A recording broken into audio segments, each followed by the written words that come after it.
I'm Kelly Watson. In the beginning, my marriage was great. We lived in a fancy apartment in New York with a fantastic view. My husband, Tom, seemed perfect. However, I later found out he was consistently cheating on me. Every time I confronted him, he denied it, but the evidence kept popping up. I thought it might be some kind of problem he had, so I didn't immediately consider divorce, especially since I was pregnant. I hoped things would change after our child was born, but Tom's infidelity persisted. I felt stuck for the sake of our child. I convinced myself it was his illness, and I should endure it. After 7 years, Tom boldly introduced another woman as his lover and declared he wanted a divorce. It hit me harder than before because I had convinced myself his previous affairs were just flings. I tried to reason with him, bringing up our child, but he insisted on the divorce. He claimed our child was his but didn't seem to care much. Eventually, I received the divorce papers, thinking it was the end. I continued living in the apartment with my child. Then, unexpectedly, I got a message from Tom's lover, Mirabelle. She told me to leave the high-rise apartment because it was meant for her and Tom. She insulted me, calling me a single, broke mother who should find a more suitable place to live. She gave me a month to move out. I was left stunned, wondering how things had become so complicated. If Tom found out about this, we hadn't even settled alimony or child support. Yet she had the audacity to tell me to leave. She wasn't considering our child at all. Feeling utterly helpless, I stood in my house, struggling to reassure my anxious child that everything would be okay. Maybe I should start packing. I headed to the bedroom, recalling Tom's kind face from the early days of our marriage. Our life in the New York high-rise felt like a dream back then, thanks to his kindness. However, at some point, his attitude began to change. I had envisioned family trips and weekend drives after our child was born, but I couldn't even remember what we had actually done together. Instead, all I could think of was the pain when I first found out about Tom's cheating. Tearing up all his clothes changed nothing. We used to visit our parents' houses, but after our child was born, it was just me and the kid. Tom never joined us. I had to lie desperately for him, creating the image of a kind, hard-working father for our child. But it was all in vain. He never appreciated it. Instead, he laughed with that woman. Maybe I should have divorced sooner. Enduring all this seemed pointless. What was the point of these 7 years? Tears flowed, and I felt helpless.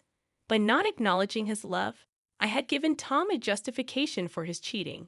He cheated because I didn't love him. That was his reasoning. I had merely given him an excuse to run away. How foolish.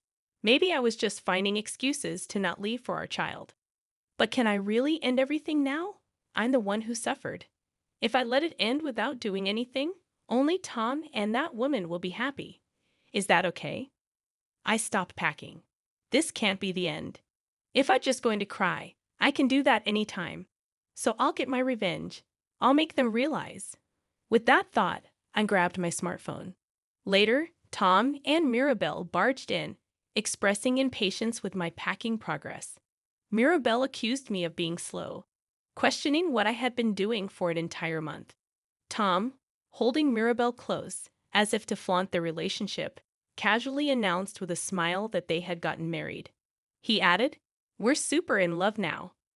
Oh, congratulations. Jealous, huh? A new wife is always better, right?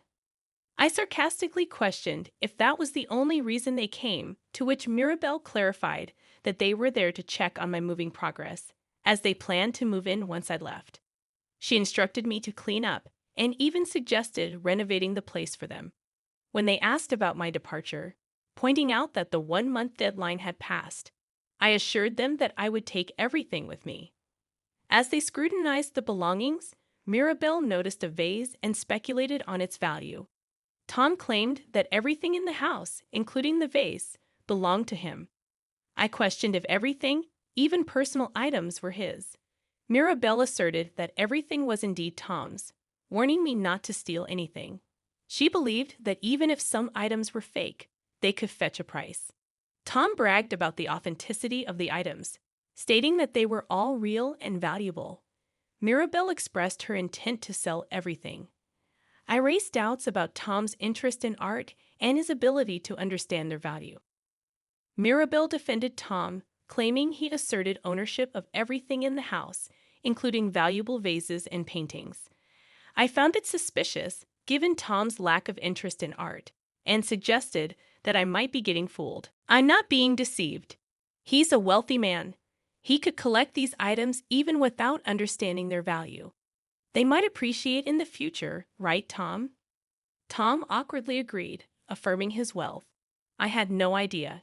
You divorced a wealthy man. Divorce was a mistake for you. Really? You divorced him. And now you're poor. Did he really have money? Of course, that's why we could live in this high-rise. I'm married to a wealthy man now. So for this past month, he's been letting you live in luxury. Well, we just divorced, so there's no money yet. But things will go back to normal soon. Why no money after the divorce? I haven't even received alimony or child support yet.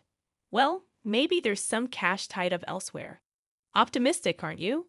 What about his job? What does your wealthy husband do? He must be really busy, right? He's taking time off for our new home. Off work for a new home? How interesting. He's kind because he wouldn't let me move alone, so he took time off. Moving could be done by professionals, but you choose to do it yourselves. Tough, isn't it? That's no Mirabelle. It's important to handle important things ourselves, whether small or big. We believe in doing it ourselves. Yet when it was my turn, everything was left to professionals. And moving doesn't take a month. Why not just work? You don't need to worry about us. He knows what he's doing. And you shouldn't interfere with his work. Well, if you think so, that's right. Just because you were dumped, don't meddle. Once you're out, we'll move in and enjoy a comfortable life. We'll see how that goes. Something feels off here, right? Then the doorbell rang. When I checked the intercom, it was the movers I had requested. However, they were wearing suits, clearly not typical movers. As I let them into the house, the man pulled out a calculator and started pricing each item. Wait, they aren't movers. Movers don't usually show up in suits, do they? What's going on? Why is he putting tags on the base? He's an antique and art dealer, here to appraise and possibly buy these items. While he's at it, he's valuing the apartment too. Why are you doing this? Why don't you ask your beloved husband, Tom? I doubt he'll tell the truth, though. I questioned Tom about the situation, and he'd apologized, claiming he didn't know why she was doing this. You knew she was going to sell these. Call the dealer so you could get a cut from the sale. No way. I exclaimed. Then why? All of this is yours. You can't just sell it. Mirabelle explained. Well, actually, I bought all these things, but I can't keep them all in my new place, so I thought, why not sell them? Oh, I see. Property division, right? You're selling these because you divorced him and want to split the money. I don't want to give you half, but if it's property division, I guess I have to. Tom's wealthy anyway, so even if you get half, it won't bother him. I declared that I had no intention of splitting it, as all the artworks were bought by me before I married Tom, so there was no need for property division. No way, then leave them. This apartment is his. You should leave them here. Mirabelle nervously watched as more tags were placed. I found it amusing, wondering what Tom was thinking, as he remained silent. There'll be nothing left in the house, but they're all mine, so that's how it goes, Mirabelle. We're not losing the high-rise, no need to panic. But don't worry, I'll buy you whatever you want. If you can afford it, why not?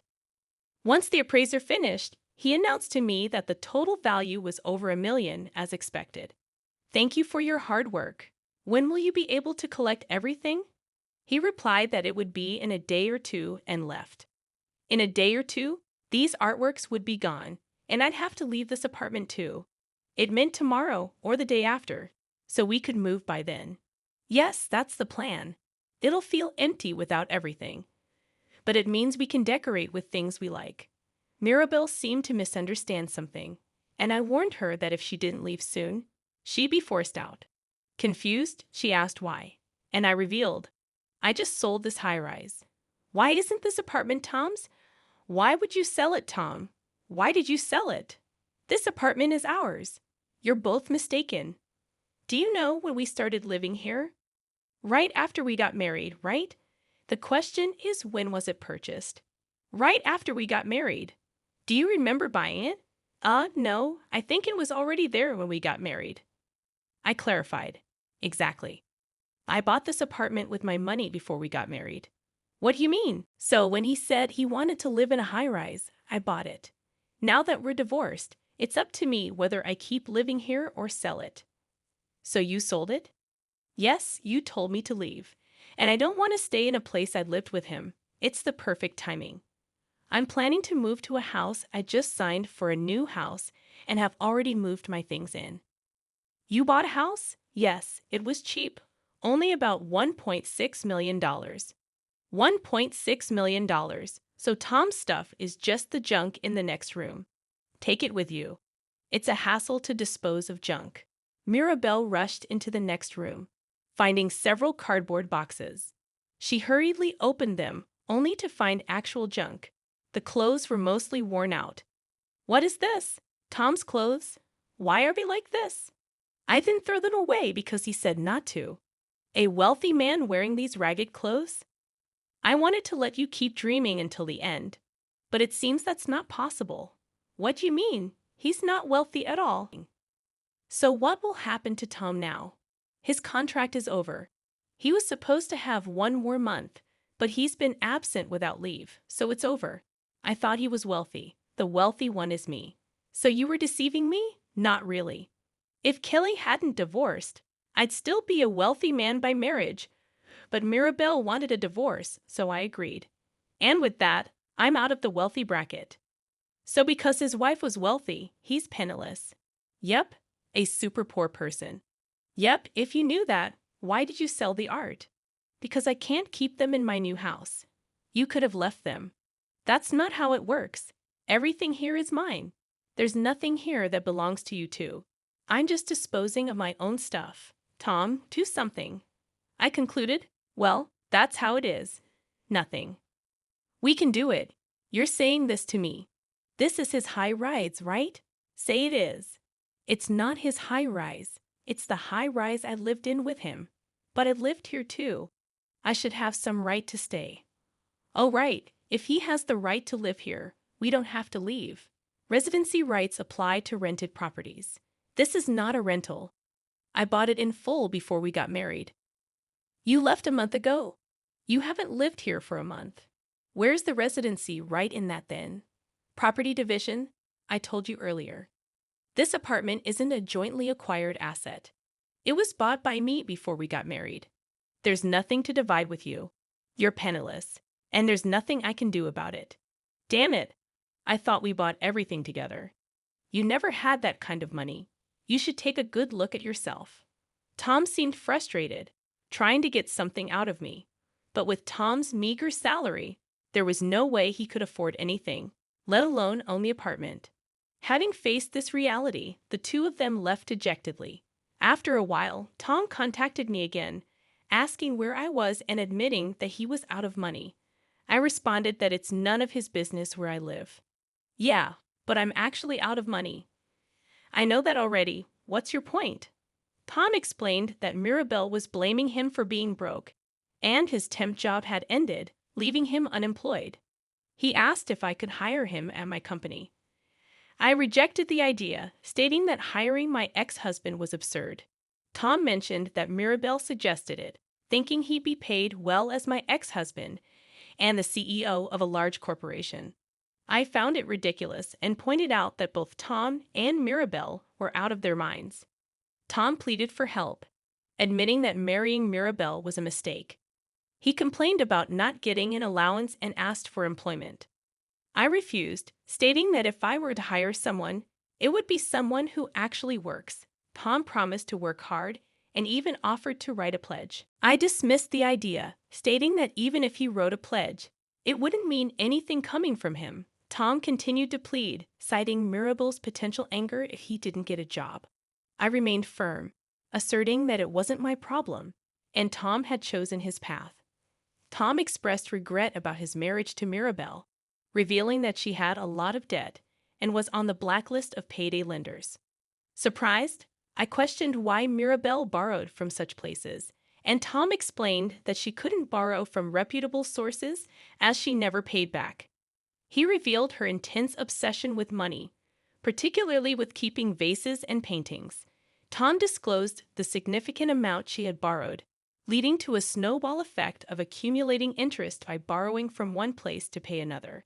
It's quite impressive making snowballs without any snow. This is the worst. What should I do? Well, since she borrowed it, it's not my problem. The responsibility to pay it back is hers. So if I divorce her, I won't be affected. That's unlikely. Why? Why do you think she married you? Because I'm handsome? There are other handsome men out there. She thought you were wealthy. She thought marrying a wealthy man would erase her debts. Turns out you're broke. If she lets you go now, she'll have to pay back everything herself. She won't let you go. That's ridiculous. So that's why she's always talking about money. Maybe so. I'm basically working for her now.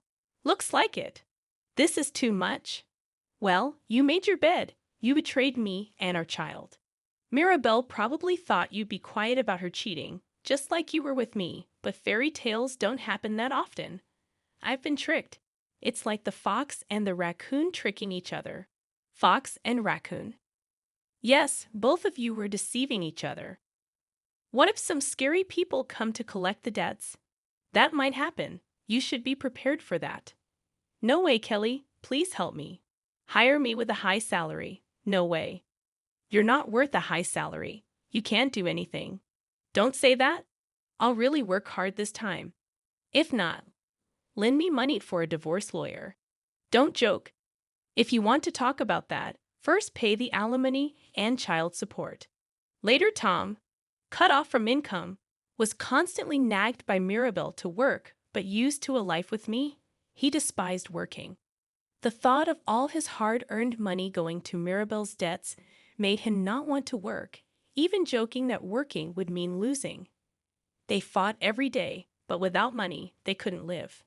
Tom borrowed money and tried to increase it through gambling, falling into a vicious cycle. Realizing this wasn't working, he finally found a part-time job. However, his naive attitude led to quitting every time a high school senior or an older woman employee scolded him, making no money at all. Meanwhile, Mirabelle racked up more debts, substantial amounts, before Tom even found out about it. She had disappeared without a trace. It turns out that the reason for the debt was to pay off her own debts, and she had borrowed the money under Tom's name.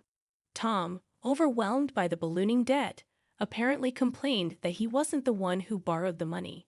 However, the lenders, being from the more dangerous side of money lending, just yelled at him, saying, "We don't care." And that was the end of it. He had to pay no matter what and came to me begging, but I refused. I haven't seen him since then, and no one knows what became of him. As for me, I got tired of high-rise living and bought a house, now enjoying harvesting in the home garden with my daughter. Seeing her happy face, I feel confident that divorcing was the right decision.